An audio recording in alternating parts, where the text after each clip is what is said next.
Donc moi, je vais vous présenter l'usine pilote, donc le traitement des eaux usées au cœur du campus de l'Université de Laval. Donc, un petit sommaire donc avec une petite introduction. La grosse partie qui va présenter l'infrastructure pilote, les objectifs de recherche autour de cette infrastructure, quelques exemples de projets de recherche, le futur d'où on veut aller avec cette infrastructure et bien entendu l'équipe. Donc, c'est en 2011 que plusieurs profs, donc, dans le domaine de la géotechnique, structure, génie des eaux, ont écrit une subvention FCI, donc Fonds canadien de l'invention, donc, qui se nommait l'infrastructure urbaine durable.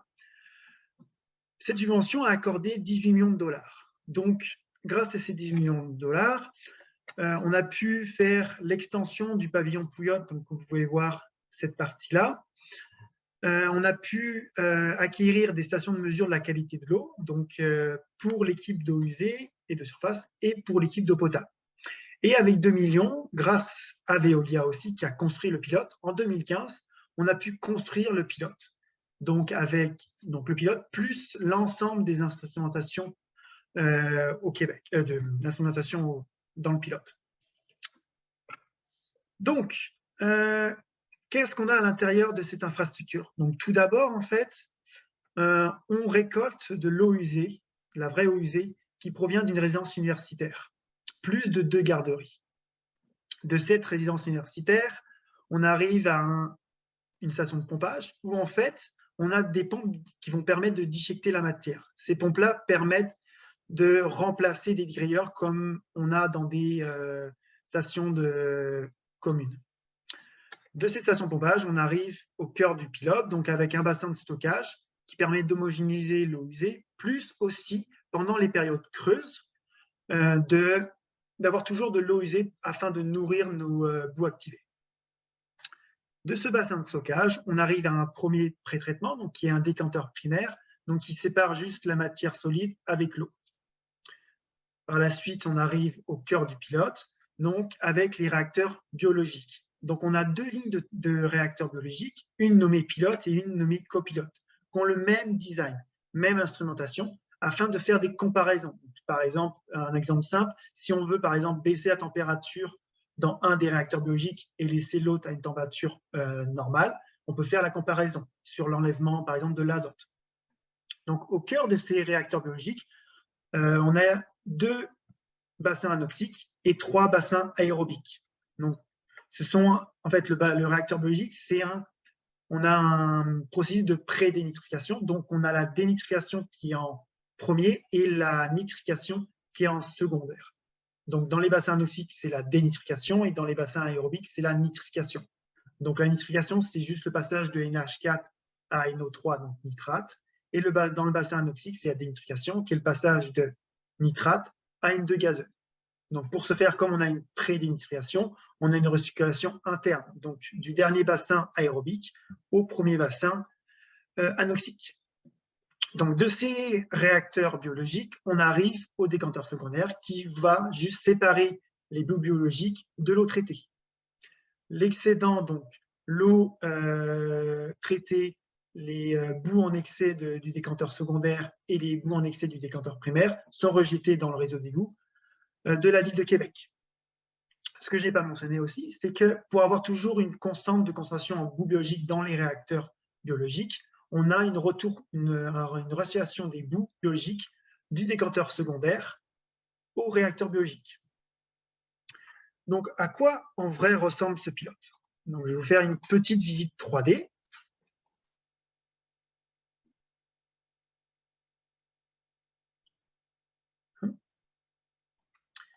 Donc, je vais m'en aller en premier au début de la station.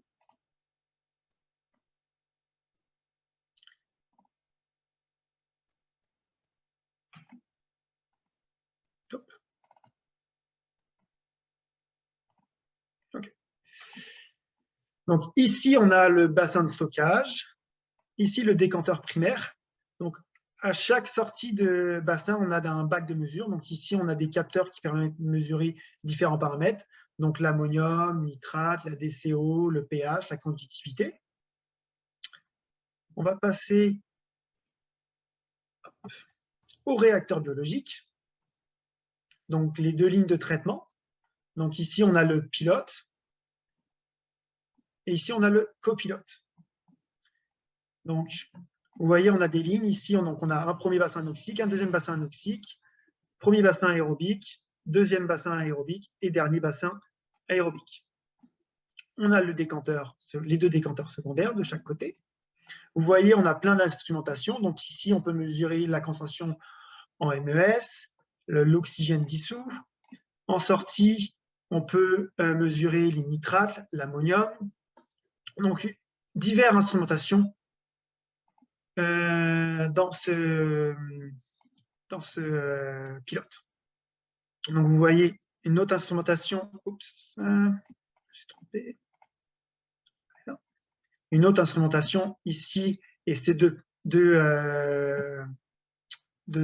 équipements. Donc, c'est le Trescon et le Purcon. Donc, Trescon, en français, c'est un peu comique, mais c'est une compagnie allemande.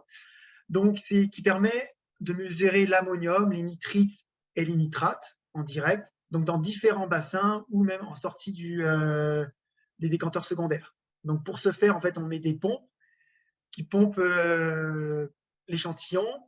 L'échantillon est filtré par les purcons et l'échantillon filtré arrive dans cet appareil-là qui permet de mesurer toutes les 10 minutes l'ammonium, nitrate et nitrite. Ce que je n'ai pas mentionné, c'est que cette installation est unique en Amérique du Nord.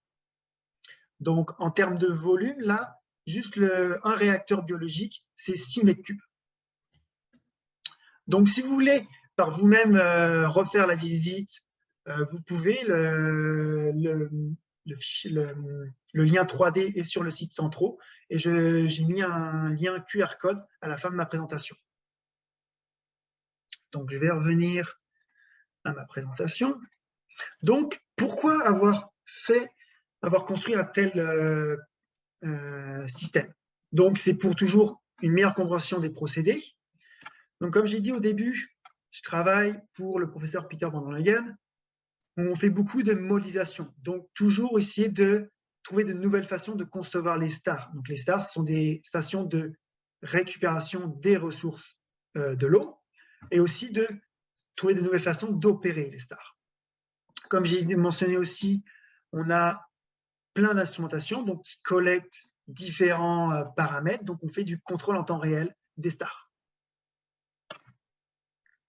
Donc, passons à quelques exemples. Donc là, c'est un exemple de projet de recherche assez récent.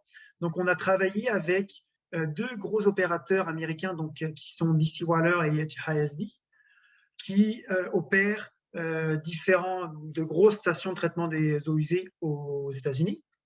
Donc, le projet avait pour but de faire l'optimisation du procédé de l'enlèvement de l'azote avec l'application de différentes stratégies de contrôle de l'aération. Donc, par exemple, de faire des phases aérobiques, phases anoxiques, donc arrêtées, aérées, non aérées.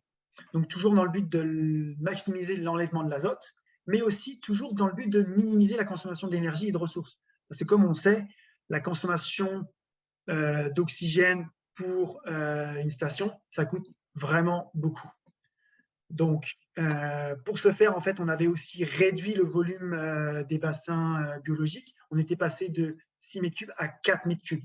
On avait arrêté la restructuration interne, on avait juste redirigé les bouts biologiques dans le bassin, dans le réacteur biologique. Donc, un graphique qui présente un résultat qu'on avait obtenu durant le projet. Donc, on voit que à l'entrée, donc l'influent ici, on rentrait en ammonium entre 30 et 40 mg par litre. Et grâce à la stratégie qu'on avait appliquée d'alternance aération-non-aération, en sortie, on était à peu près à 5 mg d'ammonium et inférieur à 5 mg en nitrate. Donc, un enlèvement de l'azote vraiment exceptionnel. Un autre projet qui est actuel, qui est réalisé par une étudiante en maîtrise, donc Natalia Corré, qui a pour but de faire l'analyse de la qualité des données d'un système de traitement des eaux usées de Paris. Donc la ville de Paris comporte 5,7 millions d'habitants, donc vraiment plus que la ville de Québec ou la ville de Montréal. Donc son but, c'est l'implantation d'outils mathématiques pour l'amélioration de la qualité des données, tout en essayant d'étalonner automatiquement les paramètres de la méthode. Donc la méthode qu'elle va utiliser, c'est une méthode qui a été construite dans notre équipe de recherche par une postdoc, donc Genelsi Alphalès, et qui a été généralisée par moi-même durant ma maîtrise. Donc la figure présente la méthode, donc avec deux sous-parties.